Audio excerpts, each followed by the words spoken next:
The air in room 304 of Mercy General had a specific smell. Not just the sharp, sterile bite of antiseptic, but something else, a quiet, waiting kind of smell. Like dust motes floating in a sunbeam, holding their breath. For 40 years, Eleanor Vance had held her breath. She sat in the hard plastic chair next to the bed, her back straight, a posture learned in a different era. Her hands, wrinkled and spotted, were folded in her lap, resting on a worn leather handbag.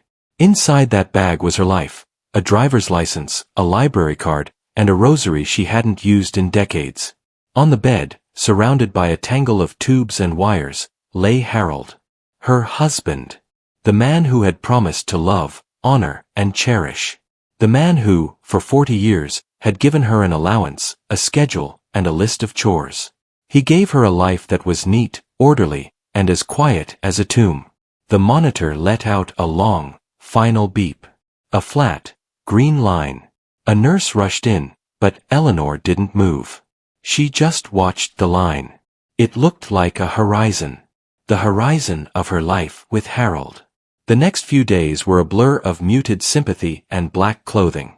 Her daughter, Patricia, flew in from Chicago, all brisk efficiency and hushed phone calls. Her son, Michael, stood by the fireplace, staring at the mantel, avoiding eye contact. Friends from the neighborhood brought casseroles, their faces a mask of practiced grief. He was such a good provider, Eleanor, they'd say. Such a solid man. Eleanor would nod, accepting the aluminum trays, placing them in a refrigerator that was already overflowing with food she wouldn't eat. Solid. That was the word for Harold. Solid as a wall. Solid as a locked door. The will was read in the stuffy office of Mr. Henderson, their lawyer for 30 years. He adjusted his glasses, his voice a dry rustle of paper. The house was hers, of course, but the deed was held in a trust. The savings account, the investments, they were all meticulously managed. Harold had provided. There was enough for her to live comfortably, if not extravagantly. But, Mrs. Vance, Mr. Henderson said, pausing, a strange look on his face. There is one final matter. He pressed the intercom on his phone. Gladys, could you send him in? The door opened. And standing there was a man Eleanor had never seen before. He was young, perhaps 30, with earnest eyes and a shock of red hair. He clutched a manila envelope to his chest like it was a sacred text. Ma'am, he said, his voice soft. My name is Samuel. I'm so sorry for your loss. He walked over and gently placed the envelope in her hands. It was heavy, heavier than it looked. He gave a small, almost imperceptible nod to the lawyer and left as quietly as he had come. Eleanor looked down. The envelope was blank. No name. No return address. With trembling fingers, she slid the metal clasp aside and peered inside. It wasn't a letter. It wasn't a deed. It was a key. An old, iron key, black with age, its teeth an unfamiliar, complicated pattern. It was heavy in her hand, a cold sliver of a secret. Tucked inside the envelope was a single, yellowed piece of paper. On it, in Harold's tight, precise handwriting, were 4 words. For the house on Hemlock Road. But Harold didn't own a house on Hemlock Road. He didn't own any house but theirs. The question burned in her mind, a terrifying, exhilarating flame in the cold, empty space where her husband used to be. What else didn't she know? For 3 days, the key sat on the nightstand. It was the first thing Eleanor saw when she woke up, and the last thing she saw before she turned off the light. It sat there like a question mark, mocking the quiet order of her life. She tried to ignore it. She busied herself with the mundane tasks of widowhood. She sorted through Harold's closet, the smell of his mothballs and Old Spice sending a familiar wave of sadness through her. She found his ties, still knotted from Sunday services. She found his shoes, polished and waiting by the door for a walk he'd never take. But the key was always there. A cold, hard fact. On the 4th day, the silence of the house became unbearable. The casseroles were gone, the phone had stopped ringing, and Patricia and Michael had returned to their own lives. She was alone with the key. She went to the small roll-top desk in the corner of the living room, a piece of furniture she had always considered hers. She pulled out an old, dog-eared county map. Her finger traced the familiar streets of their subdivision, then moved outward, past the highway, into the older, more rural part of the county. And there it was. A thin, winding line, barely visible. Hemlock Road. The name itself felt ominous. Dark. Ancient. That afternoon, she did something she hadn't done in 40 years. She made a decision for herself. She put on a comfortable pair of shoes, grabbed the key, and got into her car. The engine, a low hum, was the only sound as she pulled out of the driveway. The drive was a journey through time. First, the manicured lawns of her neighborhood, then the bustling strip malls, and finally, the road began to narrow. The houses became fewer, older, set far back from the road. The pavement gave way to gravel. Sunlight, once bright, was now filtered through a thick canopy of ancient oak and pine trees. The air grew cooler. Damp. She almost missed the turn. A small, weathered sign, half obscured by overgrown brush, read Hemlock Road. It was more of a dirt path than a road, 2 tire tracks disappearing into a tunnel of dark green. Her heart, a muscle she had almost forgotten she had, began to beat a little faster. This was foolish. This was dangerous. She should turn back. But her hands, as if with a will of their own, turned the steering wheel. The car bumped and swayed along the uneven path. Branches scraped against the side of the vehicle, a sound like whispered secrets. She drove for nearly a mile, the woods pressing in on her from all sides. Just as she was about to give up, to find a place to turn around, the trees abruptly ended. And there it was. It wasn't a grand mansion. It was a house. A small, 2-story cottage, built of gray, weathered stone. It looked like it had grown out of the forest floor itself. The windows were dark, empty eyes. A stone chimney, sturdy and strong, rose from the steeply pitched roof. A porch, sagging slightly in the middle, wrapped around the front. Eleanor stopped the car and just stared. It was beautiful. And it was terrifying. It was a secret. A 40-year-old secret, hidden in the woods. The key felt heavy and hot in the pocket of her cardigan. It was real. This was real. She got out of the car. The silence was absolute. No birds. No wind. Just the sound of her own shallow breathing. She walked up to the front door, her footsteps loud on the rotting wooden planks of the porch. The door was solid oak, reinforced with black iron straps. And in the center, right below the handle, was a keyhole. An old, iron keyhole. Her hand trembled as she pulled out the key. It fit perfectly. It slid in with a smooth, oiled precision that felt wrong for a house that looked so abandoned. She took a deep breath, the cool, damp air filling her lungs. Then, she turned the key. The sound echoed in the silence like a gunshot. The door swung inward on silent, well-oiled hinges, revealing a darkness so complete it seemed to swallow the afternoon light. Eleanor stood on the threshold, her heart hammering against her ribs. Every instinct, honed by 40 years of obedience, told her to turn back, to go home, to forget. But the click of the lock was still ringing in her ears.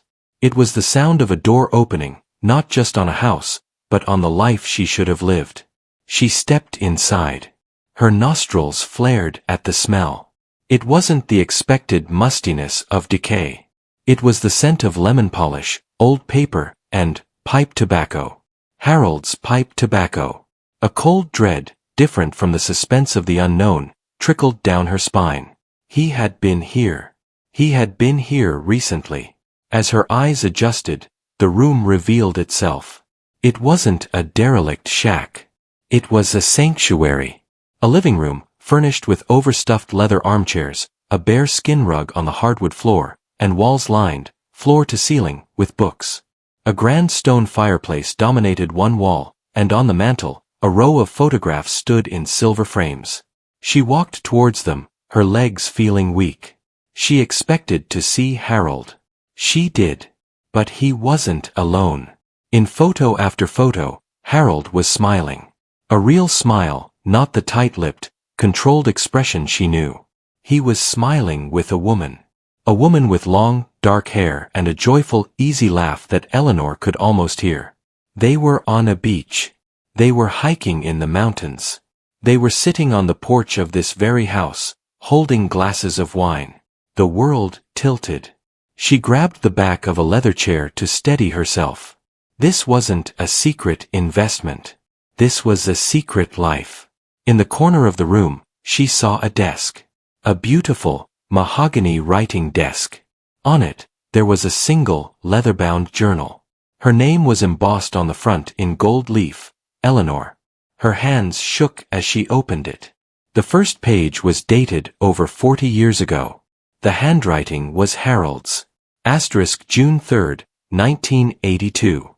We are married. She is a good woman. She will be a good wife. She deserves a good life. But she also deserves the dreams she gave up for me. I will build them for her, here. A place where she can be free. A place I can only visit in my mind. For to be here with her would be to betray the life I have promised to give her. This house is for the Eleanor I married. The one I see when she doesn't know I'm looking. Tears blurred her vision. She turned the page.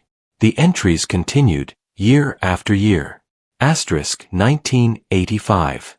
Saw a woman today who laughed like you used to. I came here and worked on the library. I imagined you choosing the books.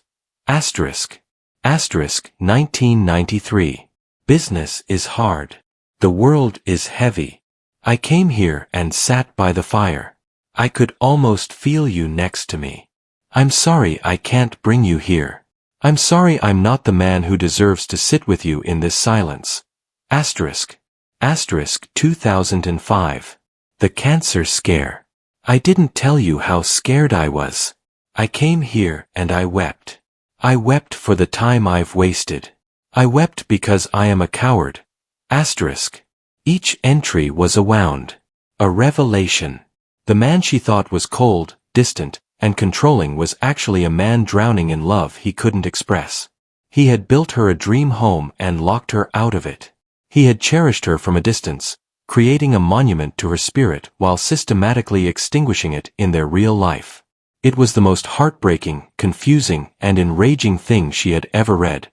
She froze. The sound of gravel crunching under tires. Someone was coming up Hemlock Road. She looked at the photographs, the journal, the key in her hand. She was an intruder in her own secret life. Panic seized her. She couldn't be found here. She didn't know who was coming. The dead man's mistress? A caretaker? A ghost? She looked around for a place to hide. The footsteps were on the porch now. The same sound. The click of the lock. The door began to open. Eleanor pressed herself against the cold stone of the fireplace, trying to merge with the shadows. The door swung open, and a figure stepped inside, backlit by the gray afternoon light. For a moment, they were just a silhouette. Then they moved further in, and Eleanor's breath caught in her throat. It was the woman from the photographs. The one with the dark hair. She was older now, her hair streaked with silver, but the same easy grace was in her movements. She carried a small bouquet of wildflowers. The woman walked to the kitchen and placed the flowers in a vase on the counter. She moved through the house with the comfortable familiarity of a long-time resident. She paused by the armchair, her hand resting on the back where Eleanor's hand had been just moments before. She looked towards the fireplace. She looked directly at Eleanor. For a long, terrible second, neither of them moved.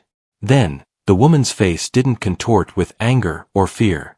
It softened with a profound, aching sadness. "You found it," she said, her voice barely a whisper. "I'm Anna." Eleanor couldn't speak. Her voice was trapped in her throat, crushed by the weight of 40 years. Anna gestured to the journal, still open in Eleanor's hand.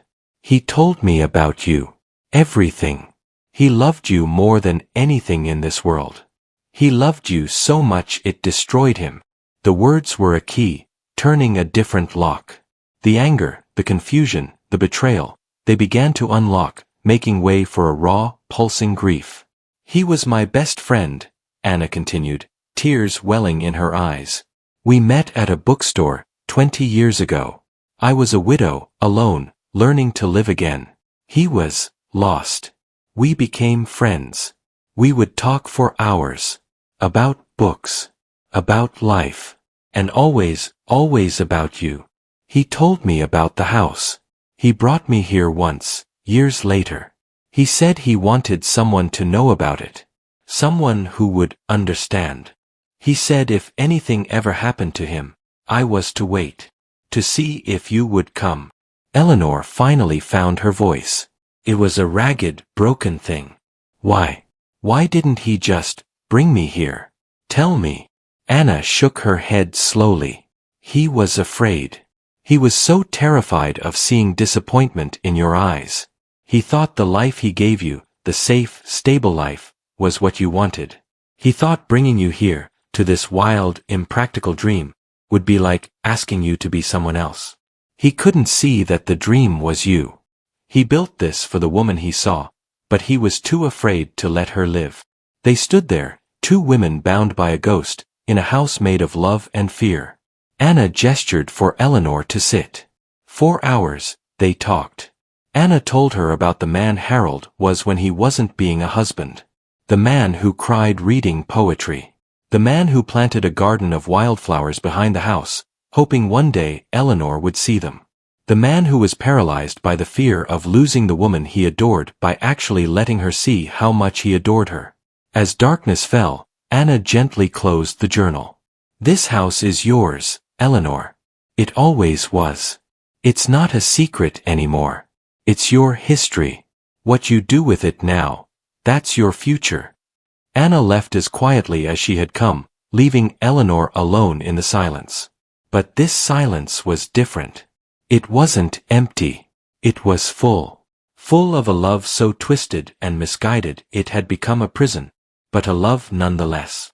For the first time in 40 years, Eleanor looked at the darkness not with fear, but with the quiet understanding that dawn always follows the night. 1 month later, Eleanor sat in one of the leather armchairs, a cup of tea warming her hands. A fire crackled in the stone fireplace. The photographs were still on the mantel, but she had added a new one. A picture of herself, taken just last week, smiling on the porch. She had moved in. Not permanently, not yet. But she spent her days here now. She had cleared the overgrown path to the garden, and found the wildflowers, just as Anna had described, blooming in a riot of color. She had invited Patricia and Michael for a visit, and after the initial shock and confusion, they had sat on the porch with her, listening to the story of the father they never really knew. Michael had fixed the sagging porch. Patricia had helped her clean the dust from the bookshelves. She learned to build a fire. She learned to cook for one, on the old iron stove.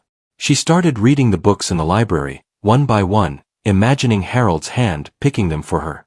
The pain was still there, a dull ache. But it was no longer a cold, dead weight. It was a warmth, a bittersweet reminder of a man who loved her so imperfectly, so completely, and so secretly. One afternoon, she walked out to the garden. She knelt in the soft earth, her hands in the soil, planting new bulbs for the spring. She thought about the key, now hanging on a small hook by the kitchen door. It was no longer a question. It was an answer. It was the key to a prison she hadn't known she was in, and the key to a freedom she hadn't known she deserved. She looked up at the house, the gray stone glowing warmly in the afternoon sun. It wasn't Harold's secret anymore. It was hers. A house no one knew existed, that had become the first real home she had ever known.